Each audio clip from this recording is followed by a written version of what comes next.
you guys for all the love, the support. I really appreciate, like, you guys are freaking amazing. Thank you so much. So tonight we're going to discuss a few questions that I got, and I think it's time to talk about it. This might be a very long video, but let me see. Yeah, it's going to be worth it. So sit back. This is a trigger warning that this video is going to talk on a few subjects that might be too sensitive for a few people. So if anything that's said offends you, charge it to my mind and not my heart. But let's talk about domestic violence. So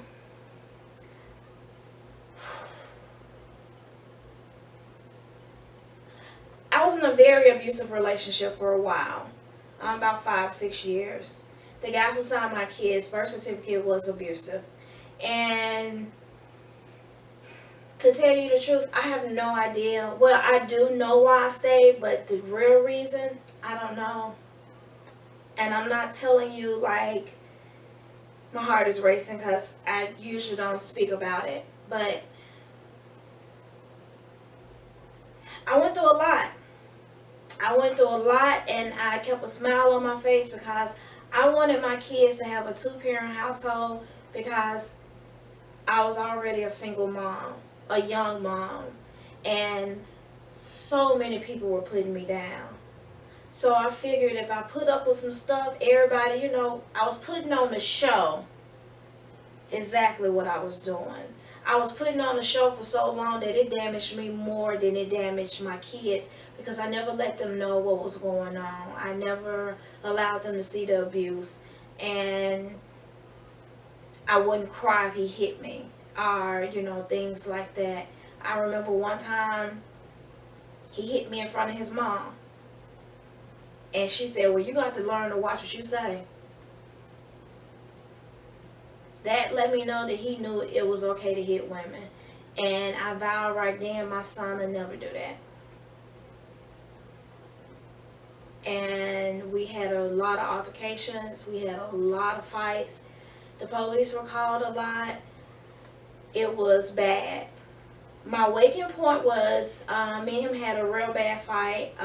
My nose was broke. I had a concussion, a few fractured, broke ribs.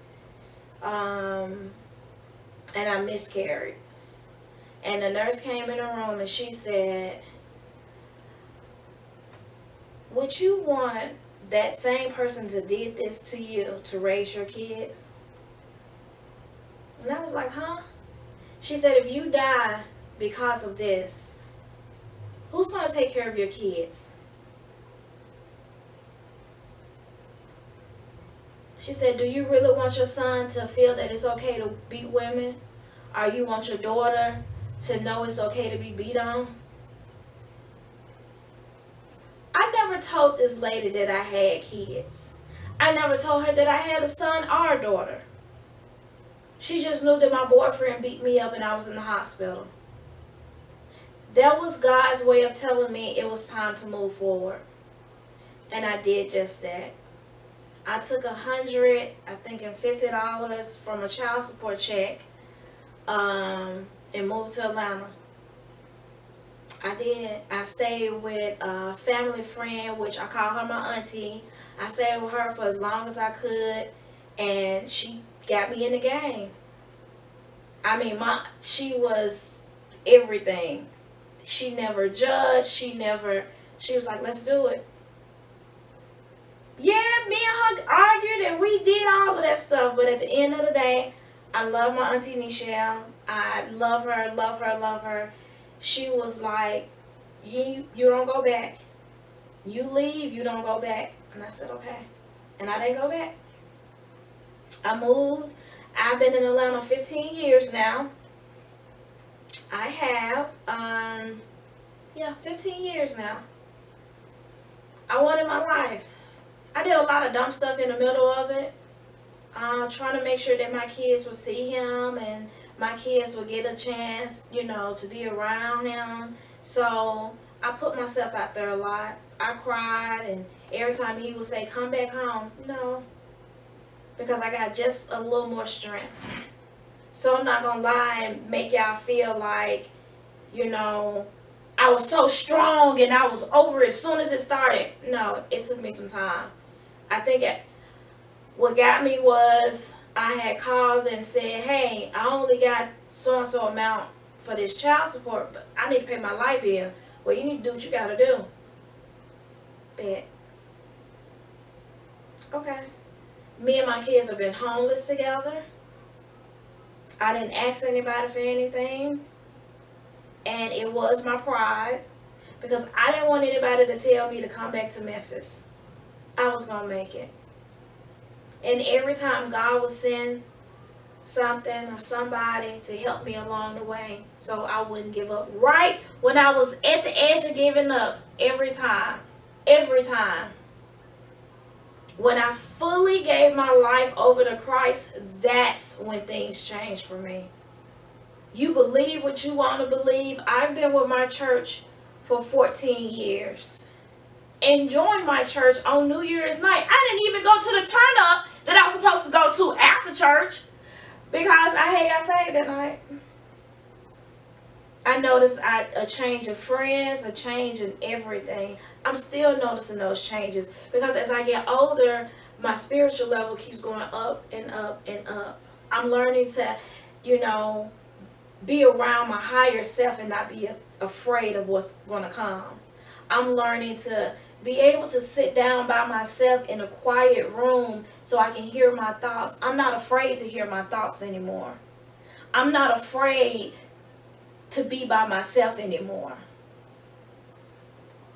I've been broken down bad, and I brought myself back up because I couldn't allow my kids to see me any other way. And because of that, we have the best relationship. I didn't lie about what I've been through. I made sure I told them. We had, like every parents, we had some bad days and some good days, but we never gave up on each other. Until this day, the relationship that I have with them, I wouldn't change anything. The guy who signed a birth certificate is just that. When I was healed and I was whole, God said, all right, let me send you the piece of the puzzle that you've been missing. And I got my husband. Yeah, me and my husband, we argue, we fuss. But you know what? We still love each other. We still hold each other. He let me lay in his arms the other night. I know I cried for about 30 minutes. And I know he probably was like, what is wrong with her? But I needed to release. And it just so happened to be probably about 3, 4 o'clock in the morning. But the fact that he was able to, sit up and hold me as I cried. How many of you can say you can do that? That's what happens when you give your life over to Christ and you give him every part of it. He allows you to operate on a higher being. Like, I've never had peace like this. Inner peace, all of it. Situations that used to bother me, they still do sometimes, but not as much. I can't change it, so what I'm gonna do? That's something that I'm really learning. If I can't change it, why am I worrying about it? The only things I worry about are the things that I can change. And I can change a lot. I'm queen. I know I can. But even though I can, I still make sure on my best days that I'm thanking God for them. Because I know on my worst day, praying won't be something new. I'm going walking every day for an hour. Well, 3, 4 days a week. For an hour. 3, 4 miles. Just so I can have conversations with God outside. Because I need that one-on-one time. I meditate, so just in case something ain't right, he can let me know. I pay attention to everything now, things I never paid attention to. Because I know the earth is trying to tell me something that God is trying to tell me. And he's always trying to tell me something. This YouTube was his idea. I'm going to tell you what happened. Y'all can laugh if you want to. I was upstairs. I was smoking my hookah. I was listening to I think I was listening to some music. And it's clear as day, I heard him say, start a YouTube. I was like, no, boo, no, start a YouTube. God, you know I don't like being in front of a camera. You know it terrifies me. I've been taking my anxiety medicine every day because I'm like, But I'm glad I did it. I listened. I didn't listen to my flesh because a lot of times your flesh will talk you out of it. It was time for me to talk myself into blessings because I got tired of talking myself out of them. So I did it. And if you hear God tell you to do something, do it. I'm still learning a lot about YouTube, but you know what? I'm not going to give up. Your girl even started a TikTok just to let God know, okay, I'm going to keep moving. I did the t-shirt line that he told me to. I did Ask Nanny Q. Everything that I came up with in 2021, God gave me a voice for it. I wasn't just sitting around like, oh, I had just finished school. So I was like, whew, no. He said, it's some people that I want you to talk to. The next generation doesn't have to hurt as much as a lot of us did.